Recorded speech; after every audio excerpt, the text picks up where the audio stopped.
TV का खास show Rahul का अग्निपथ देख रहे हैं आप और मैं हूं आपके साथ दिव्या सिंह। कांग्रेस ने 14 जनवरी से शुरू होने वाली भारत न्याय यात्रा का नाम बदल दिया है।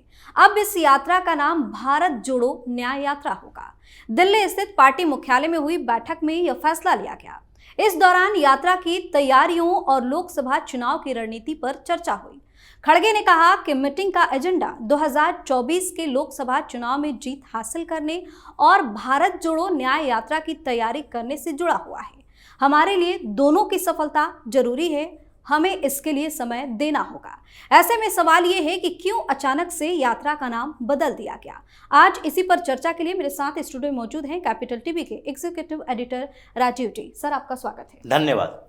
आखिर अचानक से यात्रा का नाम क्यों बदल दिया गया? देखिए, जिस तरीके से कांग्रेस के अंदर हर मामले में कंफ्यूजन होती है, उससे लगता है कि जब यात्रा समय निर्धारित हुआ है, जो 17 तारीख के आसपास यात्राएं शुरू होगी और फिर खड़गे साहब पहुंचेंगे, राहुल गांधी पहुंचेंगे। राहुल गांधी ज़्यादातर समय कुछ राज्यों में बिताना चाहते हैं, जिसमें गुजरात है, बिहार है, उत्तर प्रदेश है, असम है, इन जगहों पर। लेकिन जैसे जैसे यात्रा का समय जो नज़दीक आएगा, वैसे वैसे इसका नाम बदलते बदलते सिर्फ यात्रा रह जाएगा, न भारत होगा न न्याय होगा। इसके सारे स्वरूप को चेंज कर दिया जाएगा, क्योंकि कंफ्यूजन कांग्रेस के अंदर है। आज भी जो बैठक हुई, वो बैठक दो मुद्दों पर थी। एक थे कि लोकसभा चुनाव नज़दीक आने वाला है, तो पहला तो इंडी अलायंस के अंदर सीट शेयरिंग को लेकर कांग्रेस का क्या रुख होना चाहिए, और दूसरी बात जो ये भारत न्याय यात्रा, पहले जो नाम इसका था और उसमें भारत जोड़ो न्याय यात्रा कर दिया गया, उसका नाम बदलकर इस यात्रा में हम रूट क्या निर्धारित करें, क्योंकि रूट बहुत महत्वपूर्ण होता है। अगर आप किसी भारतीय जनता पार्टी शासित प्रदेश में जा रहे हैं तो आपके कार्यकर्ताओं नेताओं का तरीका अलग होगा, नारे अलग लगाए जाएंगे, पोस्टर अलग होंगे, और राहुल गांधी ये जोड़ने और न्याय दिलाने की बातें जो करते हैं उसके तरीके भी अलग हो जाएंगे। और जहां आप अपने इंडी अलायंस के पार्टनरों के स्टेट में घुसे, वहां पर आपके कार्यकर्ताओं को खुद समझाना पड़ेगा कि देखो किसके खिलाफ नारेबाजी करनी है, किसके खिलाफ बात करनी है और किसको छोड़ देना है। इसीलिए यह बैठक महत्वपूर्ण थी। लेकिन बैठक कांग्रेस के अंदर जो होती है, उन बैठकों में कभी भी ऐसा नहीं होता कि शांति से सब मामला निपट जाए, क्योंकि खड़गे ने जो बयान दिया, बैठक के अंदर की बातें सही तरीके से तो नहीं पता, लेकिन खड़गे का बयान सामने आता है और वो कहते हैं कि हम सारे अपनी गलतफहमियों को दूर करके कांग्रेस के नेताओं के अंदर जितनी भी दुर्भावनाएं हो, किसी भी तरीके से हमको एकजुट होकर चुनाव लड़ना है। अंदर में भी बात हुई सीट शेयरिंग को लेकर कि कांग्रेस जो रिपोर्ट सौंपी गई है, ये जो कांग्रेस की कमेटी ने रिपोर्ट सौंपी, दो बैठकें उनकी भी हो गई थी। अशोक गहलोत ने भी ये बात कही कि हम अकेले 291 सीटों पर लड़ेंगे भारतीय जनता पार्टी के खिलाफ, और जो बची हुई सीटें हैं वहां इंडी अलायंस के पार्टनरों के साथ गठबंधन करके लड़ेंगे। लेकिन लड़ेंगे कैसे? कोई भी गठबंधन सहयोगी आपके साथ देने के लिए तैयार ही नहीं है। खैर, वो बात तो अलग है। ये कंफ्यूजन की बात थी कि कंफ्यूजन इस बात को लेकर रहा कि जब पहली बार राहुल गांधी ने यात्रा निकाला तो उस समय इसका नाम रखा गया भारत जोड़ो यात्रा। अब भारत जोड़ो यात्रा पर सवाल उठने शुरू हो गए कि क्या भारत टूटा हुआ है? अगर टूटा हुआ है तो राहुल गांधी इसे कैसे जोड़ेंगे? घूम घूम कर क्या यात्रा से जुड़ाव हो जाएगा? यानी कि अगर भारत टूटा हुआ है कांग्रेस के नजर से, तो फिर ये टूटे हुए भारत में राहुल गांधी किस आधार पर जोड़ने की शुरुआत कर सकते हैं? आधार क्या उनके पास? यानी इनको लग रहा था कि हम भारत जोड़ने की जो बात कर रहे हैं वो तोड़ने की बात के खिलाफ है, यानी तोड़ने की राजनीति। फिर बाद में इन्होंने कहा कि ये जो भारत में नफरत की दुकान चल रही है, मोहब्बत की दुकान लाए। तो ये मोहब्बत की दुकान इनके जोड़ने वाली राजनीति थी। और भारतीय जनता पार्टी जो बार बार एक बात कहती है कि हम विकास की राजनीति के साथ साथ पिछली अवधारणाओं को तोड़ने की राजनीति करते हैं। अवधारणा की बात है, ये अवधारणाओं के जंग में कौन जीतेगा कौन हारेगा ये तो आगे 2024 में पता चलेगा। अभी तक जो चल रही है बातें उसकी बात करते हैं कि भारतीय जनता पार्टी ने कहा कि ये तोड़ने वाली अवधारणा नहीं है, अवधारणाओं की उस परंपरा को तोड़ रहे हैं।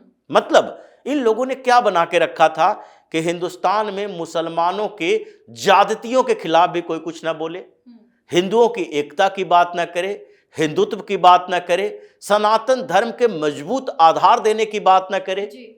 राहुल गांधी को यही लगा कि भारतीय जनता पार्टी ने क्या किया, समाज को तोड़ा, हम उस समाज को जोड़ रहे हैं। तोड़ा कैसे? तोड़ने की शुरुआत किसने की? तोड़ने की शुरुआत तो कांग्रेस ने की, लेकिन ये कहते हैं कि भारतीय जनता पार्टी ने तोड़ी। अगर हम अपनी बात कह रहे हैं और दूसरे नाराज होते जा रहे हैं जब उनकी बात ना हो तो फिर उन्हें नाराज होने दिया जाना चाहिए। बात यहां इस समाज की है, इस परंपराओं की है। अगर अयोध्या में राम मंदिर बन रहा है सुप्रीम कोर्ट के आदेश के बाद भी, लेकिन उस पर भी कुछ लोगों को तकलीफ हो रही है, कुछ लोग कह रहे हैं यहां कभी मस्जिद थी, यहां परेशानियां पैदा इन लोगों ने किया, हमसे जमीन छीन ली गई, तो तकलीफ तुम लोगों को है, वो तकलीफ होने देना चाहिए। ये तोड़ने वाली सियासत नहीं है, बल्कि ये उनकी भावनाओं को इस स्तर पर ले जाने के लिए है कि जब आपको ये समझ में आ जाए कि हिंदुस्तान में ऐसा ही होना चाहिए, तो फिर आप खुद ही महसूस कर लोगे कि अब हमें इनके खिलाफ बोलने को कोई फायदा नहीं मिलेगा। तो यही अवधारणा भारतीय जनता पार्टी ने बनाई। लेकिन ये भारत जोड़ो यात्रा पर इतने सवाल उठे कि दूसरी बार जब इन्होंने भारत जोड़ो यात्रा 2 की शुरुआत करने के लिए सोची तो पहले इनकी बैठक हुई, तो इसमें कहा गया भारत जोड़ो नहीं, ये नाम बदलना चाहिए। जैसे यूपीए का नाम बदलकर INDIA कर दिया गया, क्योंकि ये हर बार सोचते हैं कि पिछली भूल को सुधारने का एक तरीका है नाम बदल दो। और यूपीए 1 यूपीए 2 के समय घोटाले इतने हुए, अब इसका नाम दूसरा रख दो, लोगों के जहन से मिट जाएगा। घोटाला जो हुआ था यूपीए 1 यूपीए 2 के समय में हुआ था, इंडी अलायंस एक नया अलायंस बन जाएगा। उसी तरीके से भारत जोड़ो यात्रा पर सवाल उठे, कई कंट्रोवर्सी हुए, तो इन्होंने नाम बदल के क्या रखा, भारत न्याय यात्रा। लेकिन फिर से सवाल खड़ा हुआ कि आपने यात्रा का नाम बदल कैसे दिया। अब इन लोगों को लगा कि हम जोड़ो शब्द अगर हटा देते हैं तो ये मुसलमानों को जो हमने वादा किया है कि आपके लिए ही तो हम बात कर रहे हैं, कि समाज को पीएम मोदी ने बांट दिया है, भारतीय जनता पार्टी ने बांट दिया है हिंदू मुसलमान के बीच, हम उसी को जोड़ रहे हैं। अब जोड़ो शब्द ही नहीं रहेगा तो मुसलमान तो नाराज हो जाएंगे। और यात्रा में एक महत्वपूर्ण जगह असम भी है, पश्चिम बंगाल भी है, मुसलमान वहां पर तो हावी रहते हैं। तो ऐसे में इस मीटिंग में ये सवाल उठा कि जोड़ो शब्द को रहने दिया जाना चाहिए, भारत जोड़ो न्याय यात्रा। अब न्याय किसे दिलाएंगे ये तो राहुल गांधी खुद ही बताएंगे, क्योंकि कांग्रेस जब तक है इस देश के लोगों के ऊपर अन्याय होता रहेगा, राहुल गांधी जब तक है इस देश के लोगों के ऊपर अन्याय होता रहेगा, राजनीतिक तौर पर, आर्थिक तौर पर, सामाजिक तौर पर और सांस्कृतिक तौर पर भी, जिस तरीके से इन लोगों का व्यवहार रहा है। अब सवाल ये उठा कि हम जो यात्रा करने वाले हैं नॉर्थ ईस्ट से, तो असम का क्या प्लान है, क्योंकि असम में भारतीय जनता पार्टी के खिलाफ कांग्रेस है और कुछ छोटी छोटी पार्टियों के साथ गठबंधन भी है, 7 पार्टियां हैं कांग्रेस के साथ। वहां पर राहुल गांधी 7-8 दिन तक रहने का प्लान बनाया, जबकि इनको पता है कि असम में अगर हमने कोई ऐसी बात बोली तो हेमंत विश्व शर्मा वहां पर खड़े हैं। उन्होंने पहले ही ये चेतावनी जारी कर दी है कि राहुल गांधी यात्रा के लिए आ तो रहे हैं, लेकिन ये सोच लें कि जिस तरीके से पिछली बार पवन खेड़ा ने प्रधानमंत्री नरेंद्र मोदी का अपमान किया, अडानी के मसले पर उनके पिता के नाम के साथ गौतम शब्द जोड़ दिया, और फिर ये दिल्ली में किए गए अपमान का बदला असम में लिया गया, वहां से पुलिस आ गई, एयरपोर्ट से घसीटकर पवन खेड़ा को ले गई थी। राहुल गांधी ये भूल जाएं कि वो गांधी परिवार, नेहरू परिवार के चश्मो चिराग हैं तो उनको बख्श दिया जाएगा। अगर असम में भारत जोड़ो तथाकथित न्याय यात्रा में कोई भी दिक्कतें आई, इन लोगों ने किसी कानून को तोड़ा, तो उस समय असम की पुलिस राहुल गांधी को भी गिरफ्तार करेगी और इनके यात्रियों को दौड़ा दौड़ा कर पीटेगी। पहले से ही सतर्क कर दिया गया, क्योंकि पहले से यह चेतावनी जरूरी है। इन लोगों ने जो वहां एजेंडा बनाया है, अजमल जैसे नेता वहां हैं, ये बांग्लादेशी घुसपैठियों की पार्टियां जो राहुल गांधी के साथ चलेगी, इसका काम ही हंगामा करना है। और हेमंत बिस्व शर्मा ने तो पहले कहा है कि हमें अगले 50 सालों तक असम में मियां का वोट नहीं चाहिए। वो मियां जो वहां बोला जाता है सिर्फ मुस्लिमों के लिए नहीं है, घुसपैठियों के लिए है, बांग्लादेशियों के लिए। लेकिन कहने का मतलब यही है कि असम में हमें इन मुस्लिमों का वोट नहीं चाहिए जो बांग्लादेश से आके यहां पर बस गए हैं। तो वो चेतावनी उनकी है। अगर असम में इन्होंने वही व्यवहार किया जैसे पिछली यात्रा के दौरान दूसरे राज्यों में किया था, तो फिर इनकी गिरफ्तारी होगी, वहां पर वो बख्शे नहीं जाएंगे, क्योंकि हेमंत बिस्व शर्मा ने पहले ही चेतावनी जारी कर दी है। अब इनके सारे कंफ्यूजन पार्टनरों को लेकर भी है। उसमें से पश्चिम बंगाल में ममता बनर्जी के साथ जो आगे होने वाला है, वहां जाओगे, अधीर रंजन चौधरी जैसे नेता जो बोल रहे हैं, प्रदेश अध्यक्ष हैं, कि हमें उनके दया नहीं चाहिए, वो तो राहुल गांधी के पीछे पीछे ममता बनर्जी के खिलाफ नारेबाजी होगी। तो इन बातों की चर्चा हुई, कई नेता आपस में बहसबाजी किए और फिर अंतिम निर्णय यही हुआ कि एक नाम बदल दिया जाए। अब हो सकता है कुछ समय के बाद राहुल गांधी भी अपना नाम बदल ले, क्योंकि बड़ा बदनाम हो चुके हैं इस नाम से, कुछ तमगा मिल चुका है।